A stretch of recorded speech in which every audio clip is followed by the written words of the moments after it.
Okay, ang pag-uusapan po natin ngayon ay si Caiaphas, High Priest.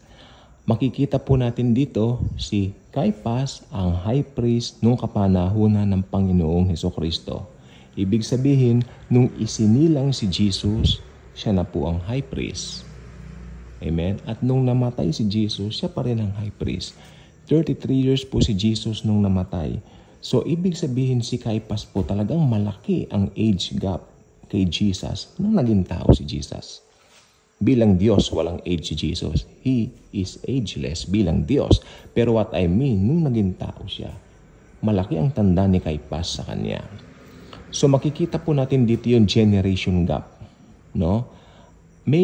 Meron po bang epekto ang generation gap kung titingnan mo yung naturalesa ng mundo ngayon? I think meron po. Sa akin pong observation, marami pong nangyayari sa generation gap. Like for example, yung mga mas nakatatanda, parang hindi nila naiintindihan yung mga mas bata. Ganon din naman yung mga bata, hindi naiintindihan yung mga mas nakatatanda. Hindi po ba? So, pero dito po sa kaso ni Caiaphas, kakaiba po ito. Nung si Jesus po ay nagsimula ng kanyang ministry, okay, pinasubaybayan niya na ito kasi naririnig niya yung mga himala ng Panginoon, naririnig din niya mga patay binuhay. So, at the same time, parang nagkaroon din ng threat doon sa, kasi po sa Israel during that time, pinamumunuan nga ng mga Romans, natatakot siya na baka, tawag dito, baka magkaroon ng pagiging palpak dun sa kanyang pamamahala dahil hindi rin please ang mga Romano kapag ka meron parang nagpapakilalang Mesiyas during that time. Kasi nagkakagulo po ang mga tao. Ganun po yan. Okay. Nagkakaroon ng mga pag-aalsa. Ayan ang bagay na ayaw nila. Kasi ang mga Romano po talagang kinubkob nila ang Israel. No? At talagang para sa kanila talagang ito ay kanilang kinokontrol. Kasama sila Caiaphas doon kung tutusin. So, natatakot siya na baka yung kanyang power ay, anong tawag dito, magkaroon ng tinatawag na lamat, no? Sa mata ng Caesar.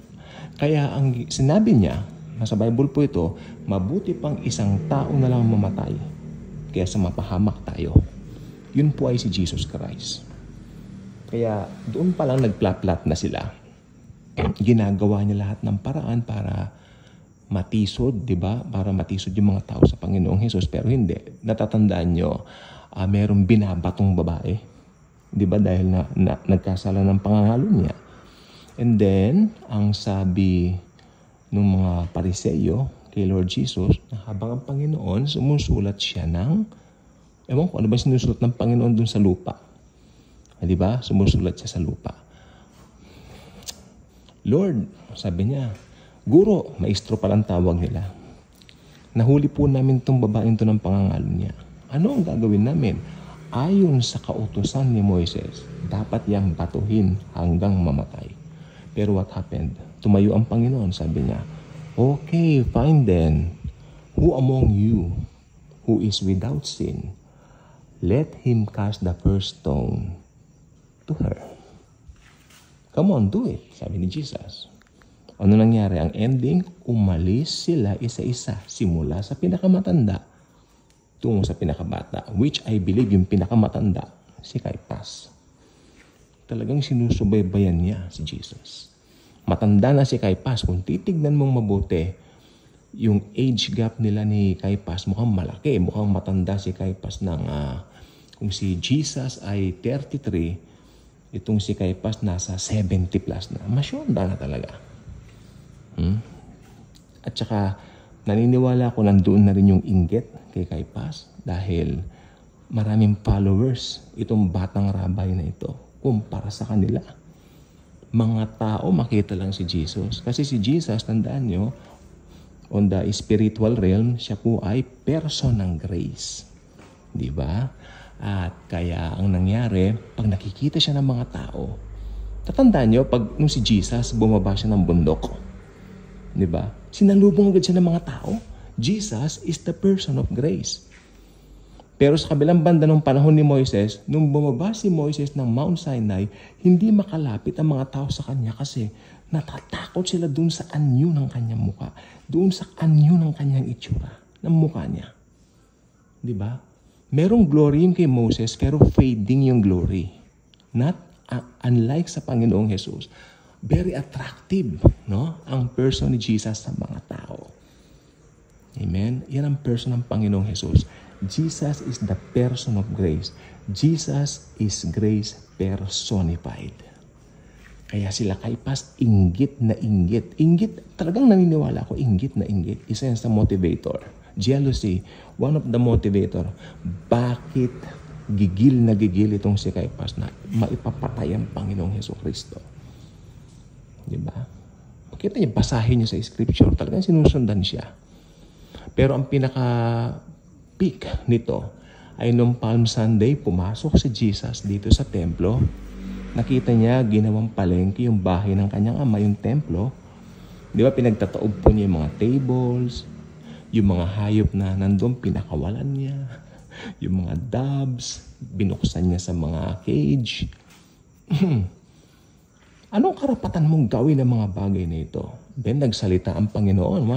One of very controversial statements of the Lord Jesus Christ while here on earth. Sabi niya, destroy this temple and in 3 days I will build it again. Di ba? Look, hindi nila nag-gets ang sinabi ni Jesus. Ay, kaya lalo sila nag-plot na ipapatay siya.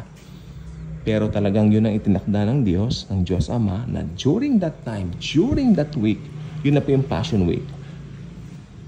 Sa Friday na yan, mamamatay ang anak ng Diyos. Diba?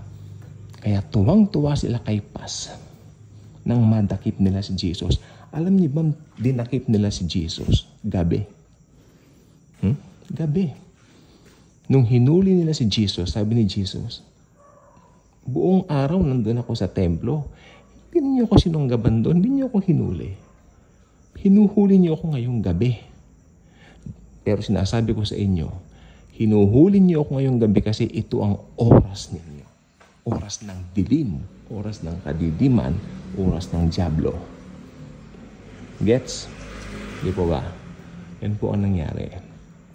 Nagkaroon ng unfair trial si Jesus. Kumuha sila ng mga nag-testify na puro mali-mali ang sinasabi sa Panginoon. Diba? At ang masaklap, pinagtatampal pa nila ang Panginoon, pinagduduraan nila. I believe si Caiaphas ang dumura sa mukha ni Jesus. I believe in that. Dahil yung rage niya matindi. Sino ka, napakabata mo pa? Dinadaig mo ko, masyonda na ako. Ayan. May age gap po talaga. Maniwala kayo. Kasi meron po kaming kakilala na pastor na bali nung bata pa siya, masigabo siya sa paglilingkod, and then nung tumanda itong pastor na ito, around 70 years old na siya, merong mga young pastors ngayon na mas, siyempre, ang mga bata ba, diba? Mas ganado. Itong pastor na ito, inamin niya, dinapuan siya ng inggit doon sa mga batang pastor. Tapos minsan, sinisigawan niya, pinapagalitan niya. Then umiyak siya, naiinggit ako. Ako naintindihan ko po yun kasi pag matanda, ganun po talaga. Pag matanda, kasi nag-aral po ako ng medical field. Hindi po ako doktor, pero ako po ay kumuha ng sa caregiver lang naman. Then, pag tumatanda kasi ang tao, tumataas ang blood pressure, nagiging normal yan, lumalapot ang dugo, at nagiging palabognutin at mainitin ang mga ulo. Which is, kaya respect natin yung mga nakatatanda po sa atin. Let us understand them. Okay? Hilingin natin sa Lord, bigyan tayo ng patience. Let's ask Jesus to give us patience to understand yung mga matatanda. Huwag nating papatulan. Okay? Diba? Yan po ang nangyari. So may age gap. Ngayon, hindi naiintindihan ng mga ibang matanda yung mga kabataan. Diba? Although iba na po talaga ang mga kabataan ngayon. Ako hindi pa po ako matanda, pero nakikita ko yung mga sumunod sa akin na generation. Yung mga Generation Alpha, OMG, lagi nasa TikTok. Mga batang lalaki, dati mga batang lalaki nasa labas, nagbabasketball. Ngayon, mga batang lalaki nagsasasayaw sa TikTok. Strange. Last days na lang talaga. Kasama ba yung generation gap doon? It could be. Siguro. Pero tandaan nyo, sa last days, magiging iba ang behavior ng mga tao. Hindi lang bata, pati matanda. Okay, ba't ba tayo napunta dyan? Balik tayo kay Caiphas. Si Caiphas, nangyari na feeling niya, naging successful siya. Nahuli rin kita. Di ba? Parang ganon. Pero medyo nagkaroon sila ng problema. Dahil hindi sila pwedeng humatol ng kamatayan sa Panginoon, Jesucristo. Dahil bukod sa unfair trial yon, gabi nila hinuli si Jesus. Wala silang power na humatol maliban sa procurator, Poncio Pilato. So si Pilato, kinakatok nila ito Tignan niyo mabuti, gabing-gabi kinakatok si Pilato. Malamang nabubuisit. Ano yan? Bakit niyo kinakatok this oras? Kailangan mong hatulan ng taong ito. Ganon-ganon. So, nung una, si Pilato hindi siya kumbinsido taga Galilea ba yan? Idalhin niyo kay Herodes. So, binila kay Herodes. Wala rin nakitang kasalanan si Herodes.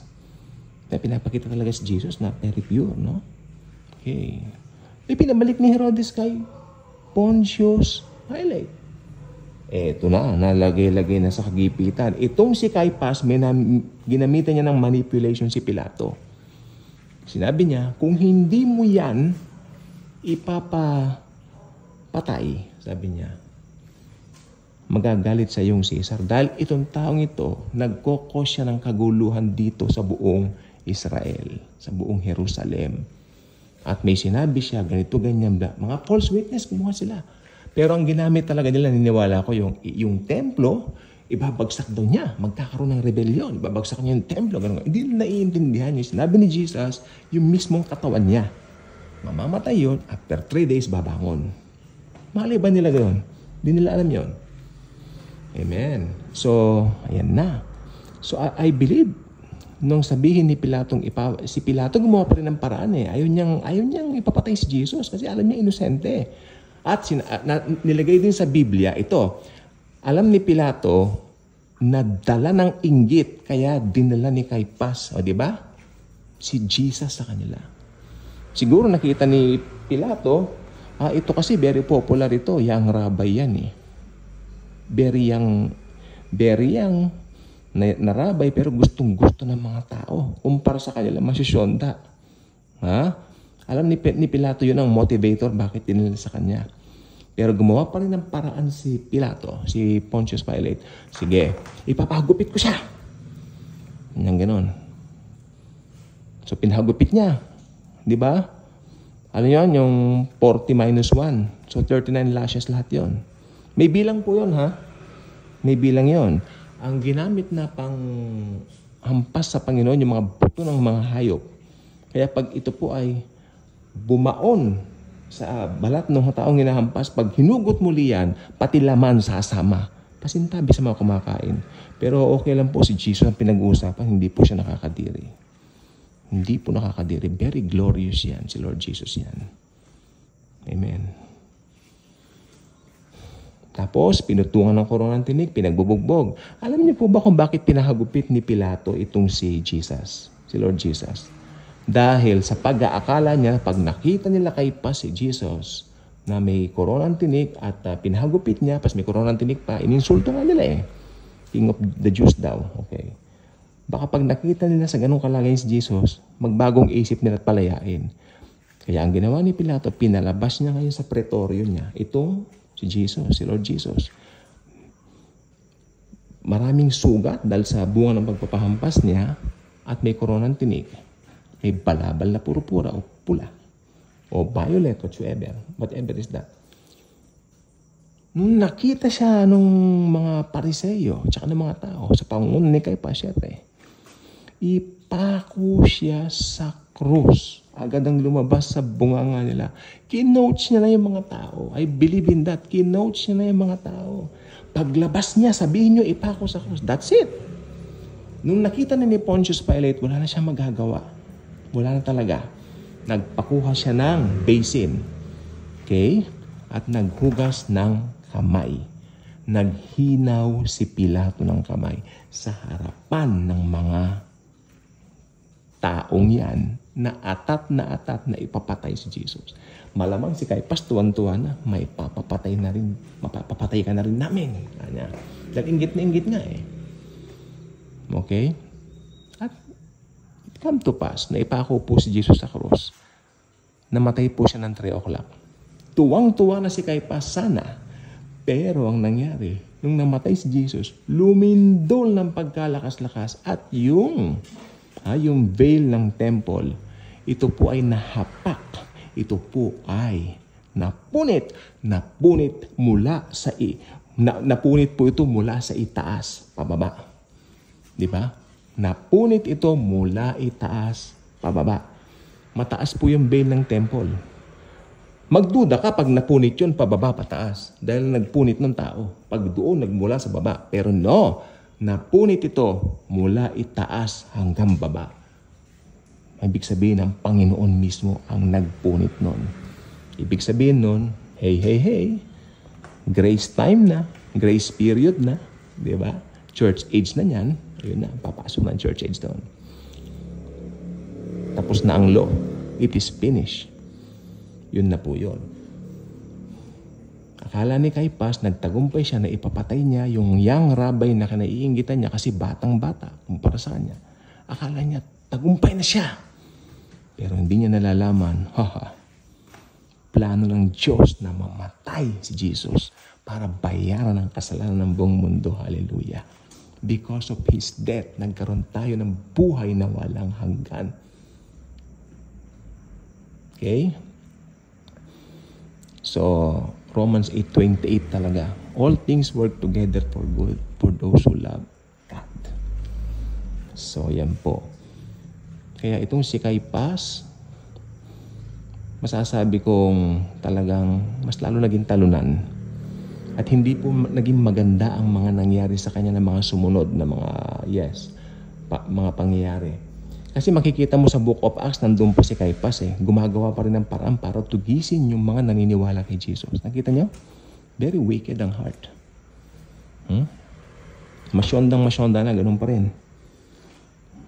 Until, ayon sa tradition, hindi maganda yung makinasapitan niya. Hanggang sometime, mga ilang centuries ago, nahukay po yung kanyang buto. Artifacts niya. Talagang nandun si Caiphas. May nangyari po talaga noong mga panahon na yun. Again, uulitin ko, yung age gap po, natutunan natin dito sa topic natin, yung age gap, talagang normal po yan. Pero intense yung kay Caiphas talagang naiinggit siya kasi napakabatang rabay. Akalain mo, high priest na siya nung pinanganak yung batang yon. Lumaki yung batang yon, nasapawan pa siya. Ganyan po pride. Di ba? Pride. Kaya hindi niya matanggap yun. Kaya gumawa siya ng parang para maipapatay niya ang Panginoon. Kasama din po natetret yung kanyang leadership bilang high priest. Diba? So, ayan po yun. Marami pong dahilan. Pero ang pinakamagandang dahilan po, si Jesus bumaba dito sa lupa para mamatay sa cross, para bayaran ang kasalanan natin. At natupad niya na yun. Tetelestai na ganap na it is finished. All we have to do is to go to the cross, come to Him. Iniimbitahan ka niya. Gusto kanyang yakapin. Gusto niyang ipagkaloob sa iyo ang buhay na walang hanggan. He wants to be with you forever. He wants to rapture you anytime. Para tayo ay magkasama-sama. Forever and ever. Na wala nang katapusan. Gusto mo ba siyang tanggapin as your Lord and Savior? Manalangin tayo. Father God, I know that I am a sinner. Walang mabuti sa akin. Pero I would like to thank you, Father God, because Jesus died for my sins and I believe in His finished work on the cross as the only way to salvation. Lord Jesus, come into my life right now. You are the Lord and Savior of my life from now on. Holy Spirit, come and seal me the seal of ownership. I want to follow you, Lord Jesus. Thank you, Jesus. Because I believe you are now the driver and the pilot of my life. In Jesus' mighty name, amen. My friends, if you pray that simple prayer, I believe you got born again. You got saved. Start reading the Bible. Start sharing Jesus and His grace sa mga taong hindi pa nakakakilala sa Kanya. And sabay-sabay tayong maghintay ng Kanyang pagdakit sa atin sa rapture. Good night.